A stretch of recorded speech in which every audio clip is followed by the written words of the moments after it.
Hello, magandang hapon sa lahat. This is Justin Talk News PH. Magandang hapon sa mga viewers natin na nasa ibang bansa. Salamat sa pagdalo ninyo sa channel na ito. Before anything else, I would like to request you to like, share, and subscribe this channel. At ngayong hapon na ito, we will be talking several topics. Gusto kong i-discuss sa inyo itong mga topic na to dahil meron siyang importansya sa latest na nangyari dito sa ating bansa. Of course, i-discuss din natin yung mga tidbits na mga information with regards to the ongoing sa political landscape natin dito sa Pilipinas. At ito yung regarding doon sa upcoming elections.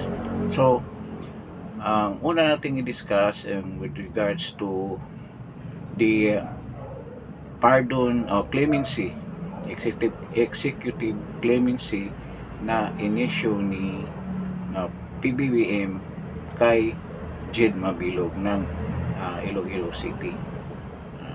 Yan ay napaka-intriguing, na malaking intriga yung inisyu niya na executive clemency. At this time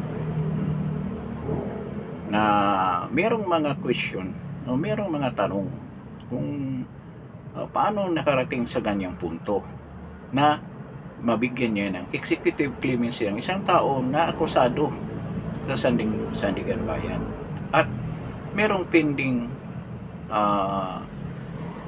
case pagiging involves doon sa listahan ng PDEA sa narco list. Paano siya napawalang sala? But hindi ito nabura ang kanyang pagkasama diyan sa narco list na yan.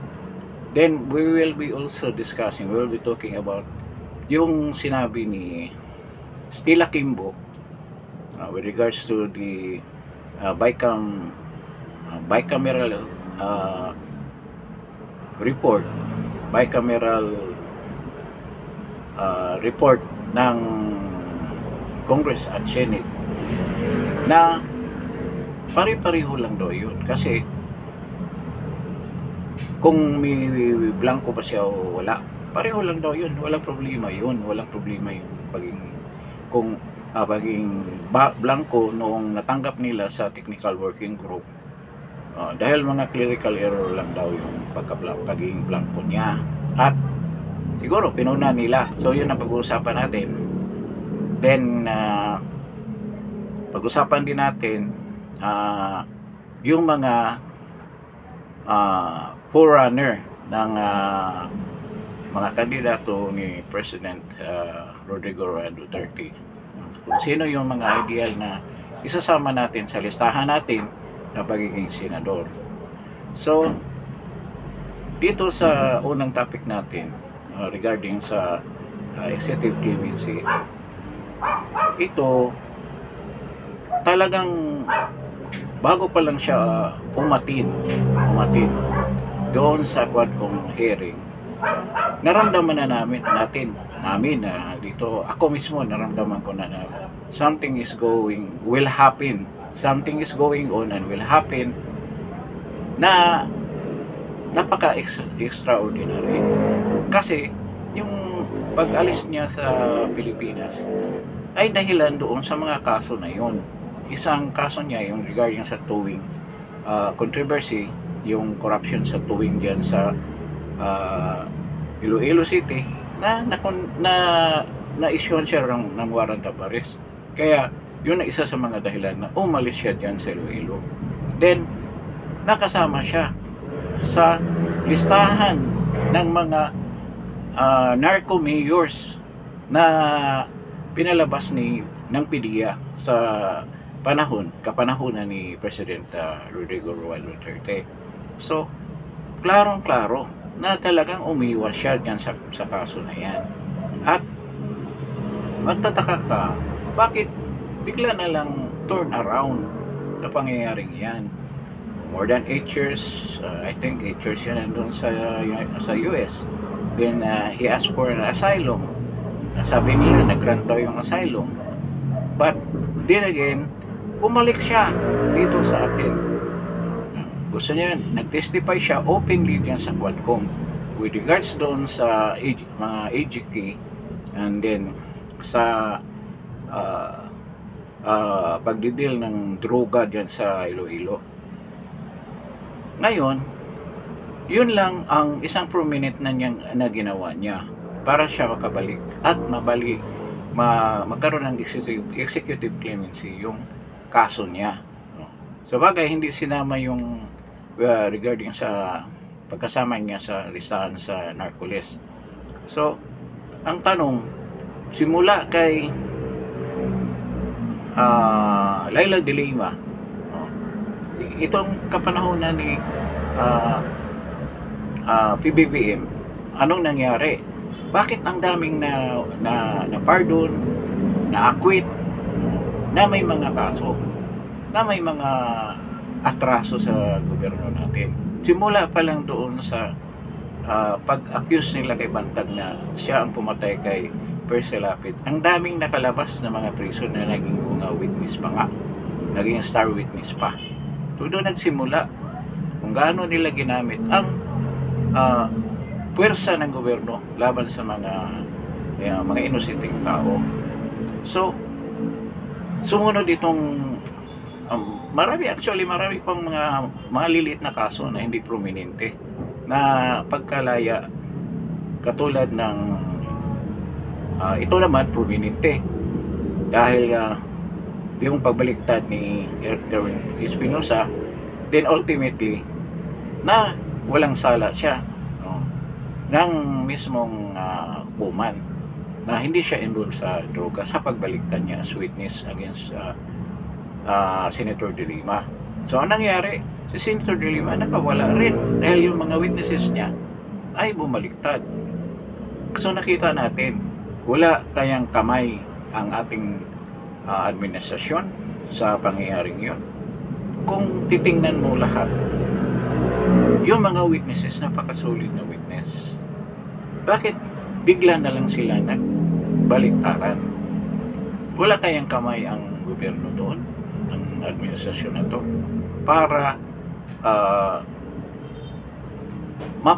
mapalaya si Senator De Lima. Marami nagsasabi at maraming mga haka-haka lang naman na actually itong pupasok ni BBM sa pagiging presidente, isa sa mga deal niya with the Democrats, mga Amerikano na nasa mga Pilipino na nasa US na actively supporting President Biden, na once kung uupo siya bilang presidente, kailangan mahanapan ng paraan na itong si Laila de Lima ay mapalaya. Kaya maalala mo dati na tuloy-tuloy yung propaganda centering on the innocence daw ni Senator Laila de Lima with regards to the charges na pinukol sa kanya. Nakitang-kita naman natin doon sa mga hearing na talagang may kasalanan siya, na kasabot talaga siya, na protector siya ng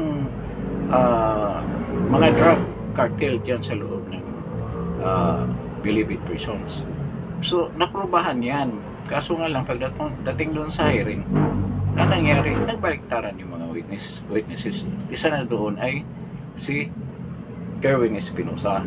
So makita natin na there's a hand, kamay talaga ng administrasyon na gumagalaw dyan para mapalibre si Laila de Lima.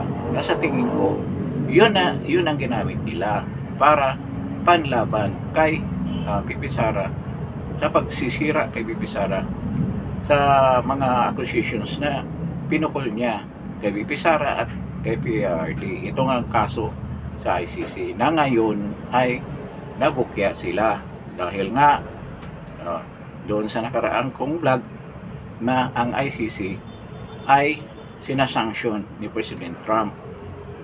Nagalit si President Trump diyan sa ICC dahil nga sa accusations na ang ICC ay involved sa corruption at malfeasance. Ibig sabihin, paggamit ng pera na pinagkatiwala sa kanila sa masamang paraan, at ng korupsyon sa pagtanggap ng pera doon sa mga taong nag-aakusa ng isang opisyal ng isang gobyerno or nakaraang gobyerno sa isang krimen para siya maipit. Itong nangyayari kay President Duterte, parang ganun ang ginawa, na ginamitan ng pera para tuloy-tuloy ang pagsira sa kanya at pipilitin ang mga raportor na mag-imbestiga kahit na wala ng jurisdiction ng ICC sa Pilipinas. So, ganyan ang kwento dyan. Ngayon, itong kasunod naman na pangyayari, of course, nandiyan yung kay Arnie Tibes.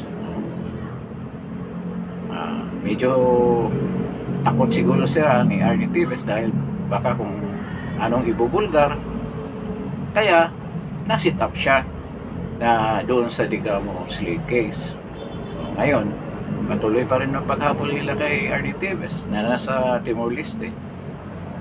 Sino yung mga witnesses doon ni Arnie Tibes na ultimately bumaliktad din? So, di ba? Mga manufactured witnesses yun na sila rin nagre-recruit para magkaroon ng witness na iipitin si Congressman Tibes doon sa kasong inakusa nila. So itong mga to, noon pa nila ginawa yan. At ngayon, ito kay Jin Mabilo, nakaraang araw na nag-issue ng executive clemency si PBBM para mapalaya at mapawalang sala doon sa mga administrative cases na in-issue ng Sandigan Bayan sa kanya ni Jin Mabilo. At ngayon may isang kaso pa na hindi pa na-resolve, hindi pa nagbigyan ng desisyon. So ultimately, mawawalang bisa rin yung kaso na yon dahil nag-issue na nga ng executive clemency ang presidente na si PBBM. Ngayon, ang tanong, yung mga criminal cases niya, covered ba? Sabi nila, hindi daw covered. So, kaya nga hindi nag-issue ng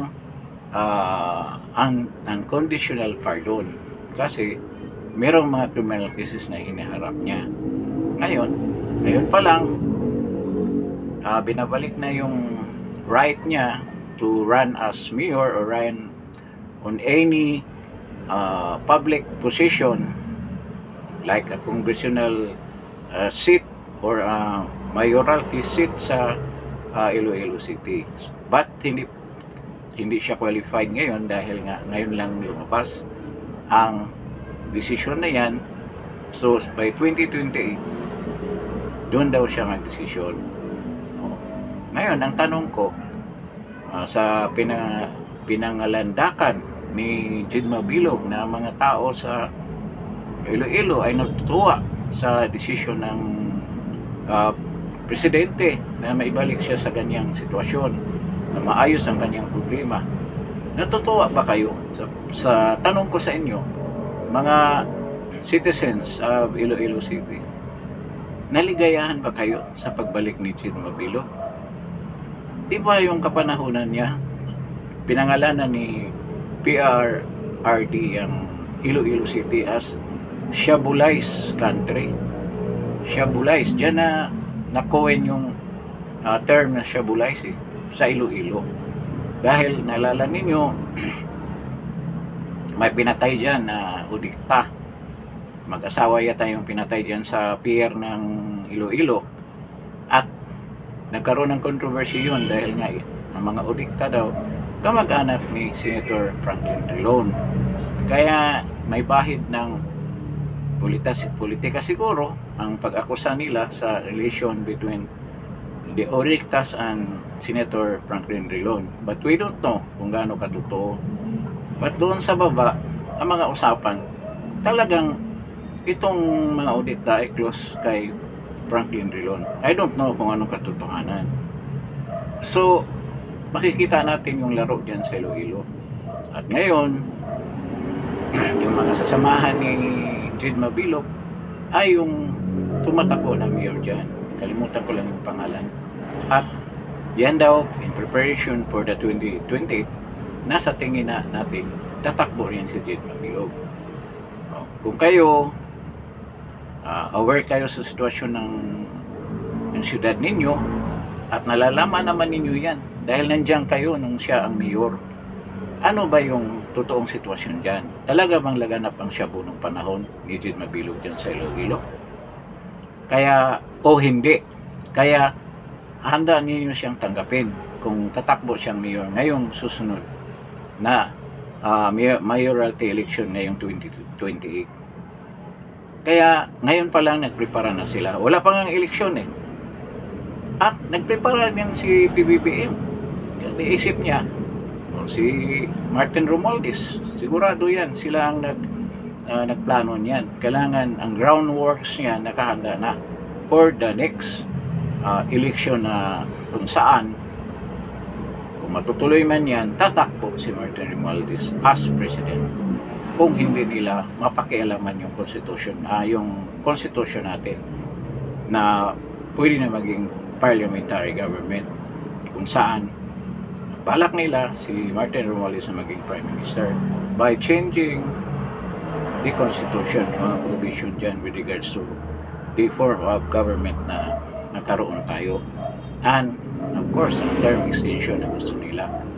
Yun ang kanilang target, ibang target. So ngayon itong election na to, napaka-critical din para sa Iloilo. Dahil ngayon pa lang yung mga kaalyado ni Mabilog, at kaalyado yan sigurado ng administrasyon, hinahanda na nila ngayon for the next election, next presidential election. At isa pa sa nakakatuwa, congressman, isang congresswoman galing din sa Iloilo, na-dismiss ang sinampa, nakatakot-takot na kaso with regards to the scandal na nangyari nung kapanahon ng Ninoy Aquino, na marami mga batang namatay dahil dyan sa bakuna na binakuna ng Department of Health, na ang involved doon sa pagpasa sa budget na yan na nag-sponsor ay si Janet Garin. At isa siya sa nag-spearhead para sa massive public vaccination sa mga schools. Kaya ang maraming mga bata na nagkaroon ng side effect at namatay. Kaya maraming mga magulang ang nag-file ng kaso regarding sa pangyayaring yun. At ngayon ano nangyari? Nabasura yung kaso na yan. Kaya galit na galit yung mga magulang ng kanilang mga anak ay nawala dahil nga dyan sa vaccination na yan. Hinabol nila yung vaccination na yan. Actually, December na yun, para lang makakuha sila ng pundo niyan. No? Doon na sa pinakadulo nila yan hinabol. Meron pa ngang nagpunta pa nga si Ninoy Aquino sa France para makipag-usap diyan sa kumpanya na yan na nag-distribute ng bakuna na yan dito sa Pilipinas, sa Asia. Kaya nakakagulat at kitang-kita na kung ikaw magiging tuta ka, if you are a lapdog of the administration, magkaroon ka ng reward. At ito ang pang-akit nila doon sa mga member ng ating gobyerno na may mga matinding mga kasalanan. Yung mga corrupt at mga criminal diyan sa loob ng gobyerno natin, palagay loob sila. Talagang they are at ease with the government, with the administration right now, dahil kung ano man gagawin nila, they will be pardoned by the president. Dahil hawak sila hawak nila, ginagawa nila ang lahat para naman sa kapakanan, sa pagprotekta ng administrasyon ni Pangulong Marcos. So yun ang tinitingnan ngayon. Influensya at ang power at ang umiikot na pundo sa pamamagitan ng ayuda.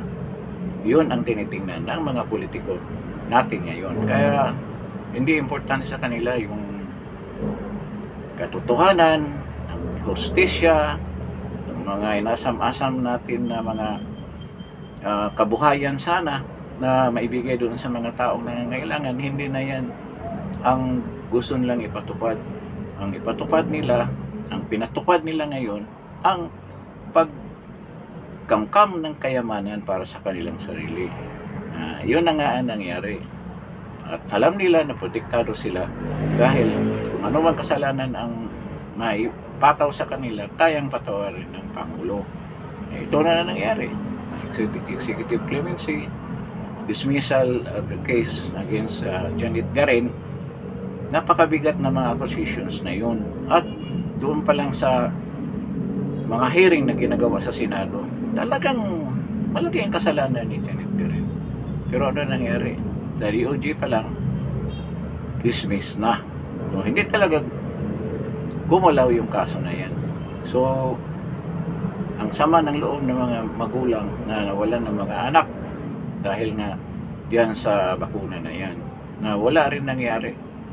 Wala rin. Iwan ko kung anong gagawin ng pamahalaan. Kung magkaroon ng pagbabago ng pamahalaan, may posibilidad na maibalik yung mga kaso na yan.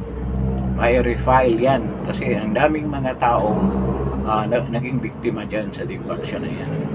Bilang mga bata na wala. Isipin mo, walang ka ng anak dahil sa bakuna. Kahit wala pang dinggi, kahit walang dinggi, binakunahan. Wala man lang examination kung sino dapat ang injeksyonan ng bakuna na yan. Dapat yan injection sa doon sa may merong mga dengue na sakit na, hindi doon sa wala pa. So hindi yan prevention, treatment lang talaga yung digbaksya. So ngayon, paano nila dinipinsahan? Wala daw solid evidence. Ano na yung mga sinabi ng mga magulang, yung mga nagkandak dyan ng office attorney, tawag niyan, Public Attorney's Office. Ang daming mga magulang na nagpatulong ng PAO. Ang daming mga examination ng ginawa ng mga medical officer ng PAO. Pero mga solid na ebidensya yun. Saan na yung mga ebidensya na yun? Pinakinggan ba ng DOJ yun? Yun ang so makikita mo talaga ang galawan ng gobyerno na ito, kung ikaw kahit na kriminal ka or meron kang ginawang kasalanan, dahil nagdipinsa ka. Nagulat nga ako noon Akala ko, dahil ito si Janet Garin Dilawan. Nagulat ako, bakit kumakampi na ito kay BBM na magkalaban naman sila ni Leni Robredo noon pa. At ito, kay Leni Robredo ito noon. Paano nangyari yun? Yun pala ang dahilan. Kaya lahat ng mayroong mga atraso ay lahat nagpupuntahan dyan kay BBM. Kitang-kita. Nakita mo lahat na halos member ng Quadcom. Yung sa Senado dyan, mga committee na yan. Ang daming mga, ayaw ko lang pangalanan, pero siguradong alam ninyo yun. Yung mga involved sa mga infra project, ilan yun ang may mga kaso sa Sandigan Bayan. At sigurado ako may kasunod ito sina Jed Mabilog. May kasunod yan na papatawarin. Kaya nakalagay dyan, sino ang susunod? Parang dengue fever din yan parang isang sakit yan na ang bilis nag-spread. At swerte yung matamaan yan dahil siya ang una susunod na bibigyan ng pardon at executive clemency. Nakikita natin yung mga congressman dyan na halos kung ano nang pinagsasabi dyan sa mga hearing na yan, kahit alam nilang mali yan dahil sila ay may mga atraso. At kung sa tingin ng ni PBBM, ni Lisa Araneta at ni Tambaluslos na okay itong bata na to ano ba mga kaso mong pending ngayon sa Ndigan Bayan? Sige, magbaba silang desisyon dyan at wala kang problema, bata, dahil kayang ipatawad yan. Bigyan ka ng unconditional pardon ng ating Pangulo. So, burado na yung lahat na kaso na yan.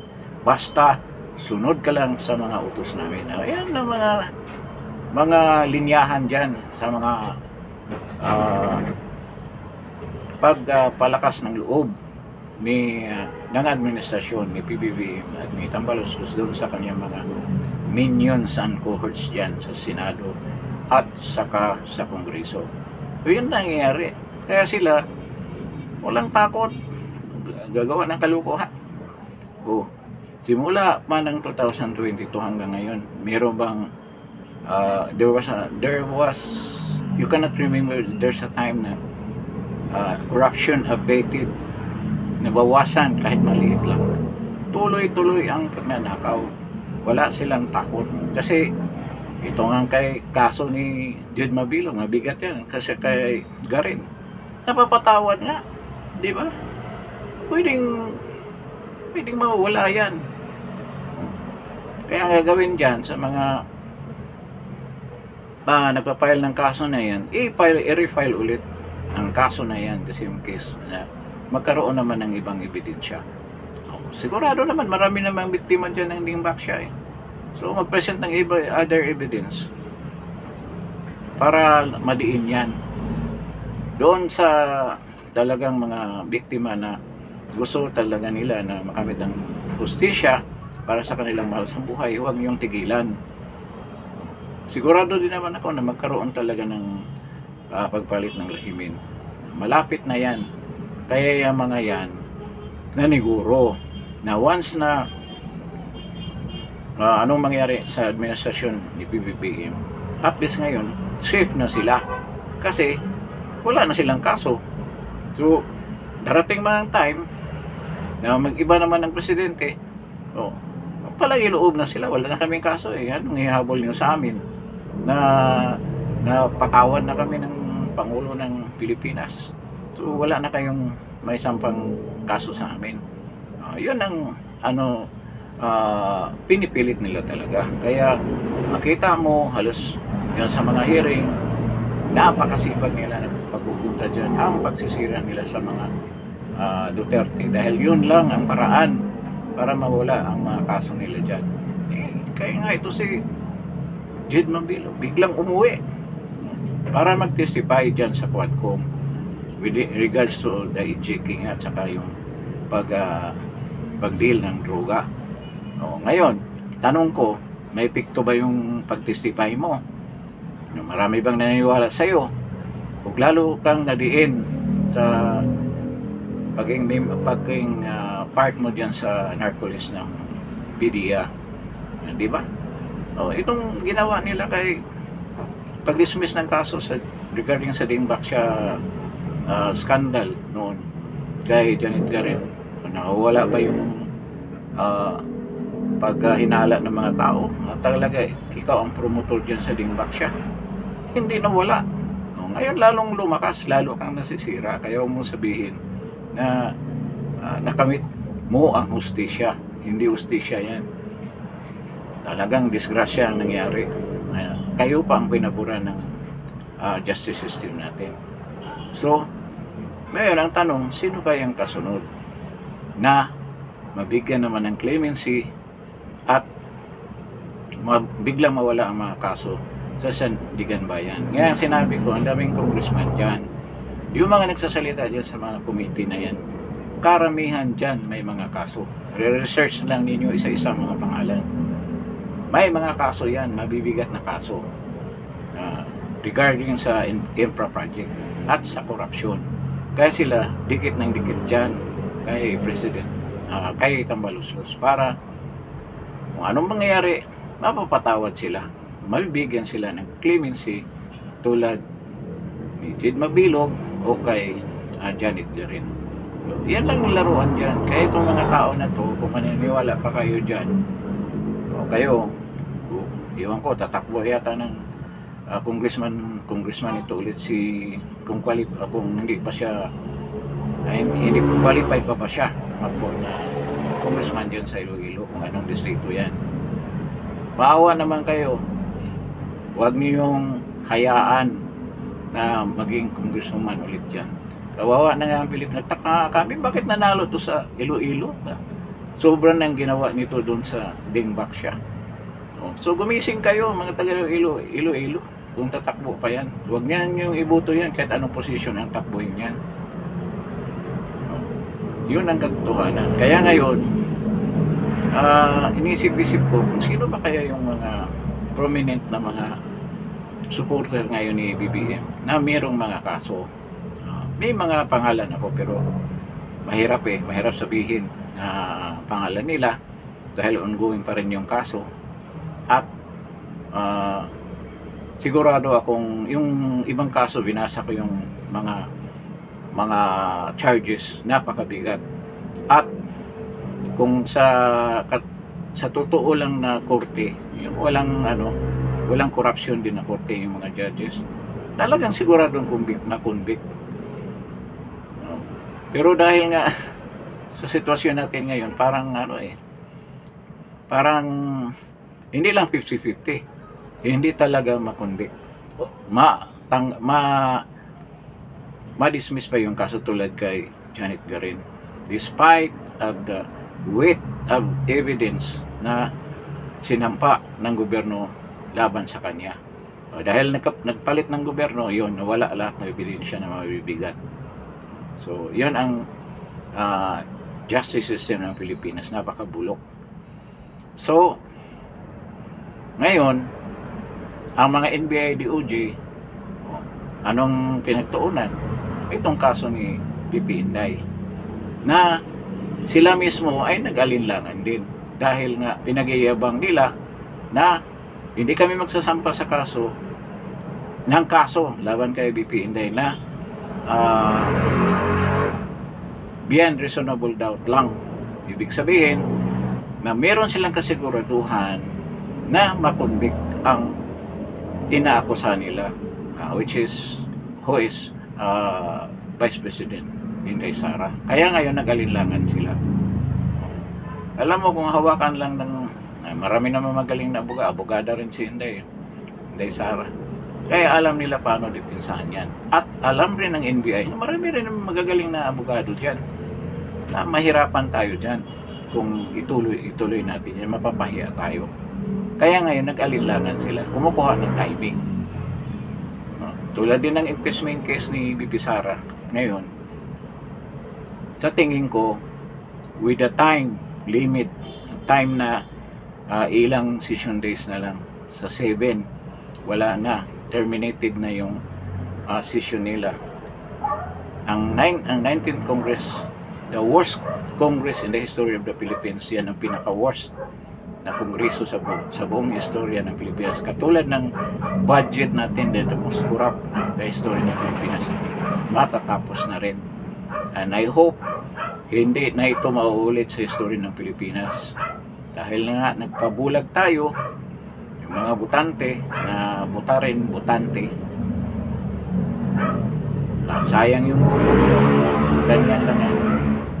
Patuloy niyong ihalal ng mga politiko, mga congressman na hawak ng kongreso natin. So kailangan maingat tayo sa pagboto natin sa mga distrito. Alamin natin ang mga background ng mga totoong background ng mga congressman na tumatakbo, mga mayor na tumatakbo, kung ano ba talagang track record nila. Bukod sa track record, sa performance, tingnan din yung integridad nila, ang corruption na ginawa nila, kung mayroon ba o wala, at ang serbisyo na ginanap nila at binigay nila sa mga tao, sa kanilang mga mamamayan. Yun ang dapat titingnan natin. Ngayon, with regards naman dito kay Sheila Pinto, malaking pagkakamali niya, nagsalita pa siya. Sabagay siya ang sa topic naman ito regarding sa Bicameral Conference Committee report at ang General Appropriations Act. Kasi nagkaroon ng conflict yung sinasabi niya doon sa sinasabi ni Crispo at ni Jesus Cordero na walang blanco. Walang blanco ang report ng Bicameral Conference Committee. Wala daw blanco. Yung binasa sa kanila dahil tama yung sinasabi ko nung nakaraang vlog ko na siya ang namumuno ng technical working group ng Kongreso. Kasi pinilitan ni Sandro Marcos si Saldico. Lumabas ngayon ng rason bakit tinanggal na si Saldico dahil doon sa nangyari na rally noong January 13 na led by Iglesia ni Cristo, wherein binulgar ni Congressman Marcolita ang korupsyon sa loob ng Kongreso. Kaya napatunayan na talagang totoo na dalawa ang sinasabi ni VP Sara noon pa na humahawak ng budget ng buong Pilipinas ay 2 tao lang yan. At yan ang technical working group na kung saan hawak ni Saldico at ni Tambaloslos, ni Martin Romualdez yung kasi wala rin bakit? Tama si VP Sara talaga. Kayo, nagsesyon kayo, ilang session ng Senado para magbuo ng budget. Dito sa kabila naman gumawa sila ng ilang session din para bumuo ng budget at pinagkumpara nila sa bicameral at conference para mabuo ng isang unified na nakasundo sila doon sa mga budget na ilalaan nila sa bawat departamento at ahensya ng ating gobyerno. So, doon dapat dibase ang report na enrolled report na basihan ng GAA na pirmahan ng presidente. Ngayon, bago yun dalhin na magiging enrolled na report, dadaan yan sa technical review. Kaya totoo, kahit anong pag-usapan yan, pagsunduan ninyo sa dalawang upper and lower house na yan, wala rin yan kung mismo sa technical working group mag-decide sila na ito ang ilalaan natin na budget sa mga ahensya na to. Sino ba ang taong mayroong kapangyarihan na mag-utos ng ganyan bukod sa Speaker of the House? Di ba ang presidente ng Pilipinas? Siya lang ang may karapatan, ang may kapangyarihan na mag-utos sa lahat na nasa baba sa kanya para gampanan gawin yan. Tapos sabihin ni Bersamin, hindi kami hindi kami involved dyan sa gawain na yan dahil yan ay independent institution ng ating pamahalaan. Ang legislative, iba yan. Kung anong ginawa nila sa kanila yun. Ito si Bersamin, nakakatawa parang linuloko niya yung mga tao at naghugas kamay pa siya tungkol dyan. Alam mo, Justice, dapat hindi ka na lang nagsalita. Lalong bumagsak ang pagtiwala ng mga tao sa iyo, ang pagtingin sa inyo sa mga past na mga ginagawa mo, na mayroong mga magagandang ginawa mo ngayon, nabura lahat yun dahil sa sobrang pagdepensa mo kay BBM sa executive. Kahit wala ng katwiran, parang nagiging ordinary ka na lang na abogado the way you defended PBBM. Yung mga points mo doon sablay lahat. So ano nangyari ngayon? Sabi ni Kimbo, these are typographical error only, and of course they will print it. Kailangan ayusin nila yun. Talaga 13 pages typo error lang, walang mga laman na amount yung mga budget, blanco lahat. Paano magiging typo yan? Typo yung kung may tinype, merong nagkamali ng 0, nagkamali ng number, no? Halimbawa, 30 million, nagiging 300,000 lang, kulang ng zero. Yun ang typo error. Hindi yung walang nakalagay na laman, blanco siya, tapos lalagyan nyo. So, ibig sabihin, yung mga member ng, hindi rin ang member ang nagtatype. I mean, hindi siya ang magtatala kung anong amount. Siyempre, yung head nila, which is, who is Kimbo. Stila Kimbo. Siya siya ang magsasabi. O ito yung ano na yan, page na yan, yan. O ito yung type mo ha. Ito 4 billion. O yan, para sa agency na yan. Ito ayan, 6.5 billion yan. Ha? Yan ang ano mo, i-type mo diyan. Siguro hindi naman pwede magtanong yung clerk na magtanong, "Ma'am, sino nagsabi sa iyo kung magkanong amount ilalagay dito?" Alangan naman sabihin ni Kimbo na si BBM siyempre at saka si Martin Romualdez. Sabihin lang niya, huwag ka na magtanong dyan, i-type mo na lang yun. At saka alangan naman hindi galing kay Kimbo lang yan. Napaka common sense na hindi naman si Kimbo ang presidente ng Pilipinas, hindi naman siya ang speaker. Alangan siya mag-decide. Kasi yan, bago makarating sa mga amount na yan, may mga plano na yan. Kung saan dalhin natin itong pera na ito, anong amount, anong paraan natin na makuha natin yan para magamit natin sa ibang paraan. Saan ba natin ilaan yun para matupad yung plano natin. Ganun yun. Hindi ang desisyon ni Kimbo. Ito, in-explain ko lang mabuti kasi doon kasi sa coffee shop na pinagtambayan ko na marami mga intellectual daw, yun ang pinag-argumentuhan. Yun nga sabi nila, wala, ano yun, talagang ano lang yun, typo error, mga ganyan. Maraming sides doon, maraming mix up ideas, kaya nagka-jumble-jumble na yung mga argumento doon. Kaya sa akin naman, hindi yan mangyari. Stila Kimbo lang, galing yung decision na yan. Galing sa taas yan.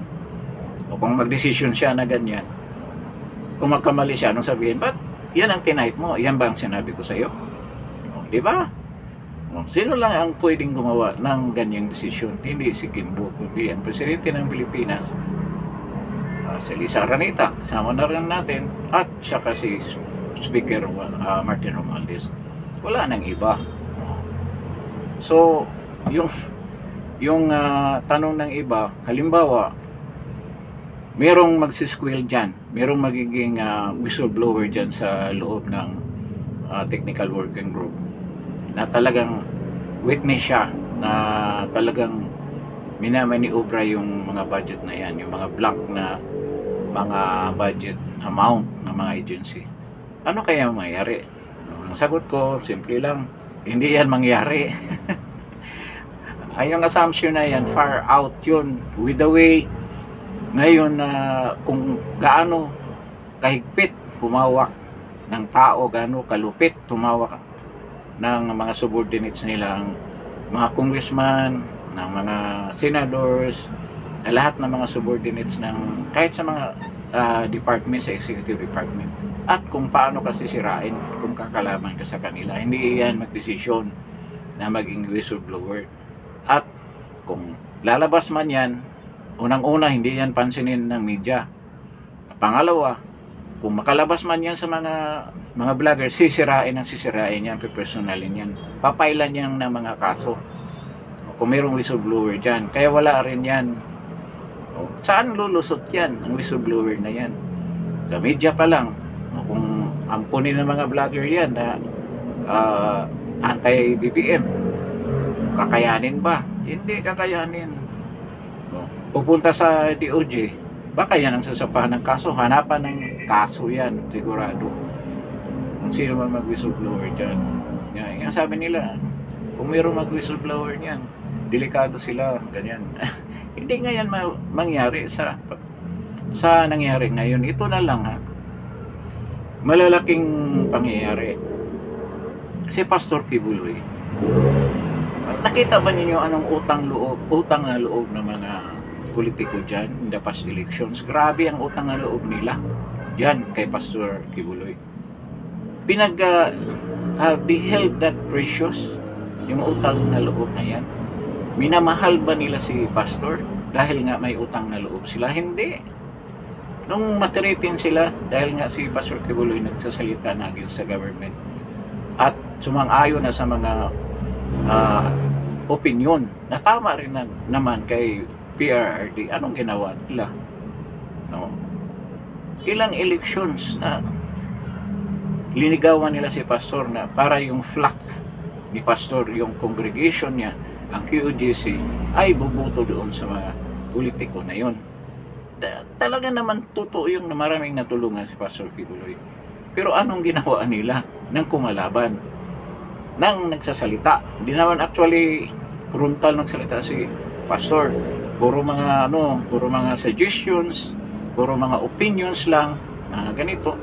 Pero nung napansin nila na nga kakampi kay President Duterte, talagang tinuluyan nila. Ngayon, nakakulong si Pastor. Mabuti na lang ngayon, unti-unting lumiwanag ang sitwasyon ni Pastor dahil napakalakas niya sa survey at sa ranking sa senatorial mga candidates. So, nakikita ninyo kung meron mang whistleblower dyan sa technical working group, imposibleng makalusot yan. Tsaka hindi rin nila papansinin yan. Impunity na yan, wala nang pakialam. Lahat gagalaw, lahat iipitin, parang martial law nga talaga. Hindi sila nahihiya eh. Yung issue na nga lang sa ito, hindi pa ninyo alam yung issue ng paggamit ng bawal na substance ang Pangulo natin. Kalat na yan sa buong mundo. Iwan ko lang kung sinong presidente ng any nation in the world na hindi alam yan. Pero nahihiya ba si PBBM? Hindi sila nahihiya. Sabi nga nila, kasama yan sa side effect ng droga na yan, na mawalan ka ng hiya. Dapat pala sa mga mahihayin, yan ang ititik ninyo para hindi na kayo mahihiya. O, di ba? Sabi pa nga ni Marvel ng PNP, ngayon in-extend yung term ni PBBM. Maraming nang sumamang loob na mga junior na mga officials na supposed to be papalit sa kanya dahil i-extend yung term niya as PNP chief na daw yung paggamit daw ng ganyan substance para lang daw lumawak or umaba ang kanilang working time, which will add to work efficiency daw. So hindi yan addiction, lang yan, casual use to enhance performance, parang performance drug lang yan, ganon, performance enhancing substance, ganon ang ibig niya sabihin. So makikita mo yun sa argument na yan, hindi mangyari yan. So ultimately, itong sinampa ni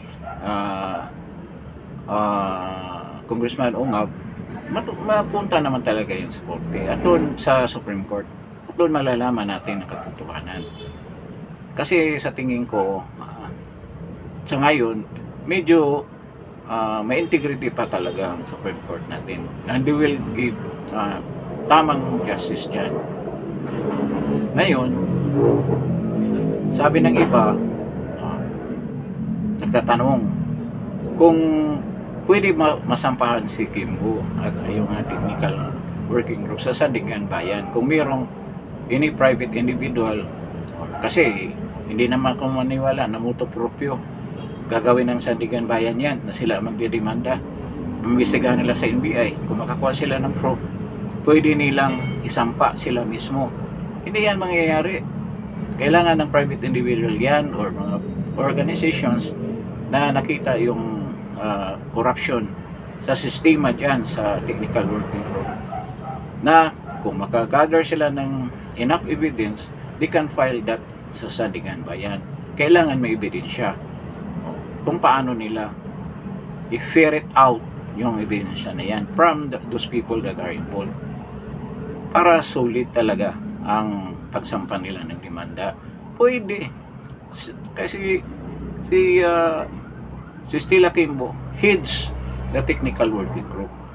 Pwede siya ang kasama ng falsification of public documents at saka forgery.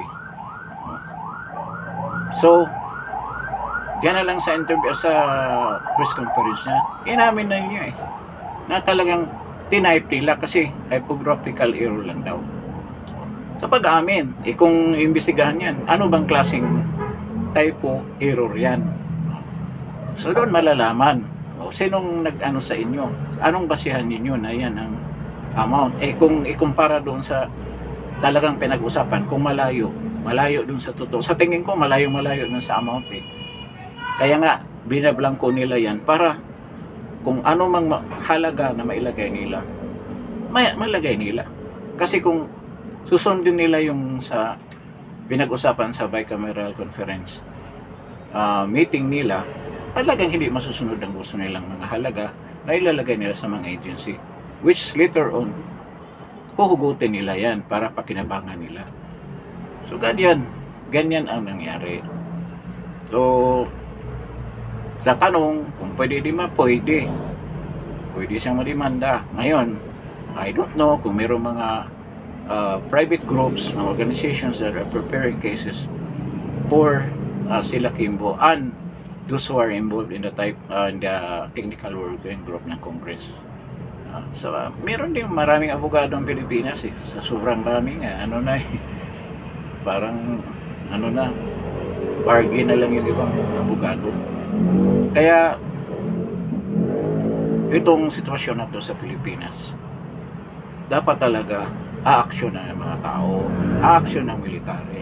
Tayong lahat dapat aaksyon na. Kung pabayaan natin to, ang DBM meron ng utos sa mga agency to start preparing for the 2026 budget. So you can imagine na this budget to 2025 sobrang controversy dahil sa corruption involved in creating this budget. Tapos ngayon magsa-start na naman sila. So anong mga innovation na naman ang gagawin ng Congress, ng pamahalaan, ng administration para naman hindi maulit ito at makakobra pa rin sila ng gusto lang ikobra. Kasi paghandaan talaga nila ang the next 2028 elections. Ilang taon na lang yan, 2-3. Hindi mo na mabilang na 2-3 na yan Kasi ang election May 2028, ang term ng presidente magtapos sa June 2028. So almost 2.5 years na lang yan. Napakalapit niyan, kaya talagang we are starting to accumulate everything they can accumulate.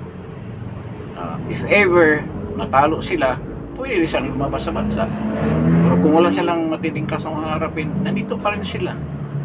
Kung elected pa rin sila, nandiyan pa rin sila sa Senado. Ganyan naman ang Senado at Kongreso natin. Pwede ka naman bumalingbing, pwede ka naman lumipat ng partido, pwede ka lumipat ng loyalty kaagad. Palamig ka muna isang taon din. Kung merong incident na pabor doon sa sitting na presidente, mag-ano ka lang, samahan mo yung presidente kahit nakalaban mo dati. Then ultimately kakalimutan na unti-unti mga kabalastugan na ginawa mo in the past regime. Ganyan, tingnan mo yung history ng Congress natin, kung saan galing yung mga politiko na yan, anong ginagawa niyan in the past. Hindi ko na lang i-mention kung sino. Sa senator na lang, titingnan nyo kung anong ginawa niyan noon, ano mga anomalya, mga iskandalo ginawa. Hanggang ngayon nandyan pa rin sila. Kasi tayo mga Pilipino, madali tayo makalimot. Kalimot tayo sa mga ginawa ng ibang tao. Natatangay tayo sa propaganda. Kaya yan ang problema natin. Titingnan mo yung mga senador ngayon. Ngayon, tumakbo ngayon sa site sa ticket ni Amy Marcos o ni PBBM. tingnan mo yung mga record ng mga senador na iba dyan, kung anong pinagagawa. Kaya makikita mo talaga there is a problem doon sa ugali ng mga Pilipino. Kaya nga maraming ibang mga tumakbo noon, masakit sa kanila yung mga lalo na yung mga natalo na we are not hindi pa tayo educated with regards to choosing the right candidates. Hindi pa tayo dumating sa punto na yan. Kaya nga, pero yun din naman ang gusto ng mga politiko, that we are always poor and ignorant, para mapatuloy nila ang pagsasamantala nila sa mga poor and ignorant din. Ganun yun. Kaya isa na yan yung natin ngayon, budget sa education, binawasan pa. So, makita mo na kaplastikan lang yung sanabihin na priority natin ang education. Okay na sana yun, nandiyan si Inday Sara. Takot naman sila kung nag-perform na maganda. Takot sila yung programa ni Inday Sara na sa in the long term magkaroon talaga ng magandang impact sa sistema ng edukasyon sa Pilipinas. At ayaw nila makredit yan kay VP Sara. Yan lang ang totoong kwento dyan. Kaya gusto nilang maalis sa DepEd. So, kahit na itong sa OVP, anong ginawa? Pinilayan ng budget para yung mga tulong na binibigay ni VP Sara doon sa mga constituent niya, sa pangako niya na tutulong siya to alleviate poverty, tutulong doon sa mga nangangailangan, pinilay pa nila ulit. So makikita mo kung saan ang direksyon ng administrasyon na to, particularly ang mga Marcoses at Romualdeses. Perpetual power or perpetual hold on power sa gobyerno na to, sa paghawak ng pamahalaan sa kaban ng bayan. Walang humpay na pagsamantala sa kayamanan ng ating bansa. Kita mo kung titingnan mo yung natin, ang resources natin ngayon na talagang nagsalba sa economic life ng ating bansa. Yung mga overseas contract Filipino workers natin, yun lang na dinumbered around 15 million na raw as of this time dahil sa mga remittances nila. Wala nang iba. Kung wala pa yan, wala na. Iwan ko kung sana ang Pilipinas na pupunta kung wala yung mga OFW na yan, na talagang rin naman hanap ng paraan para mabuhay naman yung mga pamilya nila. So, sabihin natin wala silang national motive. Yung iba na lang na yung ibang mga OFW, lalo na yung nasa social media, nagpa-follow mga vloggers, alam nila. Pero yung iba kasi hindi nila na pinapansin yan eh. Ang focus nila doon sa work nila. Kasi kung titingnan mo yung OFW na yan na 15 million, lahat na yan butante kung tutuusin mo. Kung tutuusin mo, 15 million is mga butante lahat yan. Kasi di ka naman pwede mag-abroad kung minor ka eh. At kung nakarehistro na butante yan, 15 million is 15 million. Makahalal na yan ng isang senador. So, that number. Pero hindi eh, ilan lang ba ang registered na mga OFW na pwedeng bumoto? So, ibig sabihin, ng iba, hindi sila concerned gaano sa electoral process natin. Ngayon lang sila na-awaken nung kapanahonan ni President Duterte. Naramdaman nila na may gobyerno. Pero ngayon, unti-unting nawala na ang pag-alaga ng pamahalaan sa ating mga OFW. Pero yung mga na-awaken sa kapanahonan ni President Duterte, sila ang patuloy na nag-aalaga dyan sa consciousness na yan. na meron tayong pamahalaan at meron tayong karapatan na magkaroon ng mabuting pamahalaan kahit nandito tayo nag-work sa ibang bansa. Totoo naman yun. Dahil sa totoo lang nga, ang backbone ng economy natin ngayon, walang iba kung hindi yung mga OFW. Ito rin na nangyari sa Korea after nung gira ng 1950s. Walang-wala sila.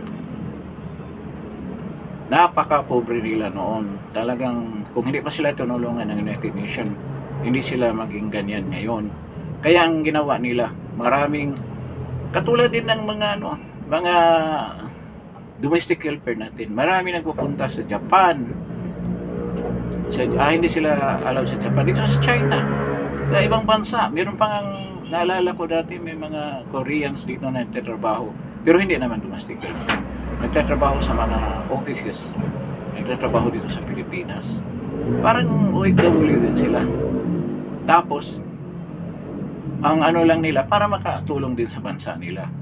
Which ultimately, naging industrialized country. At bumalik na sila doon. Doon na sila nagtatrabaho. Yun sana ang intensyon ni President Duterte. Now, we will become an industrialized country. A middle income economy country na magiging optional lang kung gusto mag-abroad. Bahala ka kung gusto mag-abroad, pero lahat ng opportunities ibigay sa iyo dito sa Pilipinas at makamtan mo rin yung gustong makamtan sa abroad, halos pareho lang dito. Yan sana ang stage na gustong mangyari ni Pangulong Duterte noon. Pero dahil nga napakaiksi ng term 6 years to 6 years, napakahirap ng sitwasyon dahil may pandemic. So, hindi gaano yan na naging fulfilled. It was not fulfilled that way. Pero ang laki ng changes sana. So, yun ang dapat mangyari sa bansa natin. To solve the problem of yung OFW natin kasi nagkaroon ng social implications yan. Maraming pamilyang nasisira kahit na marami dahil nga sa distance between members of the families. Ang dami talagang ganyan na nangyari, mga social problems brought about by yung hindi pagsasama-sama ng pamilya. Kahit nasabihin economically medyo sumagana sila ng konti, pero yung presence ng magulang kasama mga anak meron ding epekto doon sa pagsasama ng pamilya. So ito naman, yung desire na ang buong mga Pilipino, ito lang talagang inisip natin na makamtan sana natin to. Dahil as of this time, we are lagging behind. And almost maabutan na tayo ng Cambodia when we are talking about economy, GDP natin. Malapit na, konti na lang. Ang layo na ng Vietnam sa atin. Dati, halos tayo ang nagtatap sa buong Asia except for Singapore. So ngayon, nasa likod na tayo sa kanila. Kung patuloy natin itong walang bahala, pabayaan na natin na mangyayari ito, kawawa talaga ang mga susunod nating lahi. The next generation will suffer a lot. So, I don't know kung ano namang reaction ng military. Puro naman manifesto ang ginagawa nila na they are not doing anything. And they know that they are the only solution to solve this problem, and they are not doing anything. So, talo tayo sa ibang mga bansa. Ilagay natin sa Thailand. Konting ganyan, kudita ka agad yan, sa totoo lang. You try to try to review ang mga pangyayari sa Vietnam with regards to military takeover. Hindi naman nagkapatayan ng gusto ang Thailand eh. Tingnan mo ang economy nila ngayon. Even Cambodia, talaga magulo noon. Tsaka except for Myanmar, hanggang ngayon magulo pa rin eh. So kung if you are an observer doon sa mga bansang sa palibot ng Asia, makikita mo, kahit Africa, makikita mo talaga Yan, walang ano na magaganap ng complete change, immediate change kung hindi ang military. Sa totoo lang. No. Ito dito sa Pilipinas, ito nangyari sa South Sudan. Purely military lang ang nag-take over, nakuha nila. Pero dahil maraming mga tao against doon sa nag-take over na isang faction ng isang sa militar. Nahati kasi yung military nila. Merong pareho naman sila, di naman leftist parang center or right sila. No. Ngayon, ang nangyari, nahati sila. Ang problema, yung nanalo sa kudita, nagpatalusik, ayaw ng mga tao. So, nagkagulo pa rin. So, ito, lumabas sa mga tao, napalitan talaga. Nung gusto ng mga tao, galing sa kudita, kinudita ulit. Ganyan ang nangyari sa South Sudan. Ngayon, medyo magulo pa rin, pero ultimately, dahil nga sa tulong ng military, talagang napatupad ng mga tao ang gusto nila. Yan ang dapat mangyari. Yan ang reality. Dito sa situation sa Pilipinas, kahit anong criticism mo sa gobyerno, kahit anong legal action na gagawin mo sa gobyerno, kung walang action ang military with the people, walang mangyari sa totoo lang. Kasi hawak nilang lahat. Ang mga oligarko hawak nila. Kasi nagpatuloy ang pagpasasa ng mga oligark sa economy natin. Sila lahat ang nagmando. At of course, binigyan nila yung administration sa gusto nila. Ganon lang yun. So kung patuloy yan, wala talagang mayari sa atin. Di ba? Yung ang malungkot titingnan, marami sa ating mga Pilipino, talagang titingnan natin, introspection, tingnan natin ang mga sarili natin. Ang dami natin pagkukulang. Tapos, ang lakas natin, lakas natin manisi, na ito, ganyan. Pero, sa totoo lang, kulang talaga sa gaw, sa loyalty, sa national patriotismo, ang Pilipino sa totoo lang. Salita lang siguro, pero sa gawa, bihira lang ang ganyan ka. Pero ngayon naman, yung mga kabataan natin, meron na rin mga talagang lumabas, nagpahayag ng kanilang mga damdamin nilaban sa pamahalaan na to. Pero ang the biggest factor na wala ngayon, ang military. Na until now, magdududa ka, bakit hindi sila lumabas? January 13, they were saying, lalabas sila kung makakita sila ng milyon na tao na nandiyan sa streets.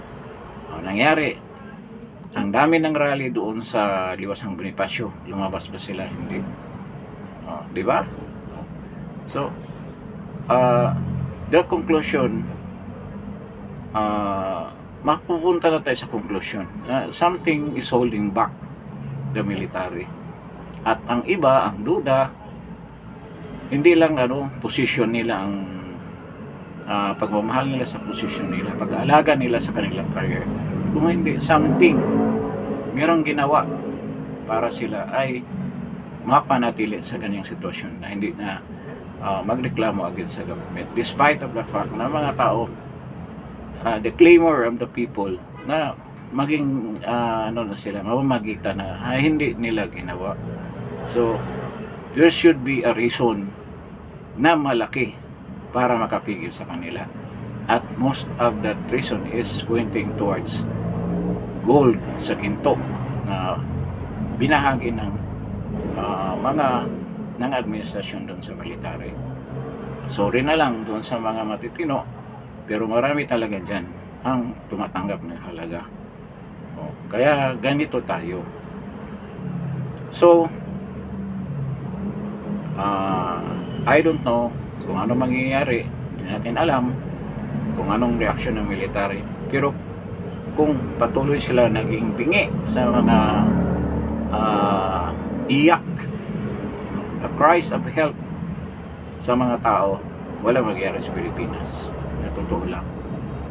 Pwedeng magkaroon ng eleksyon, pero hindi tayo nakakasigurado sa eleksyon. Pwedeng maneobrahin pa rin yung eleksyon. At yun ang second plan nila. Hindi nila kayang patalsikin si VP Sara. Hindi nila kayang i-impeach. Kaya dito na lang tayo sa eleksyon. Meron pa tayong pag-asa dahil marami tayong pera. Yun ngayon ang direksyon ng administrasyon. So malangkot na balita yan. Sila maraming pera, kaya nag-accumulate sila ng maraming pera. Kasi sa paniwala nila, mga generals na nababayaran natin, ito pang mga simpleng tao, hindi. Kaya natin bayaran lahat. O, kaya nag-accumulate sila ng maraming pera. At yun ang mangyayari sa eleksyon na to.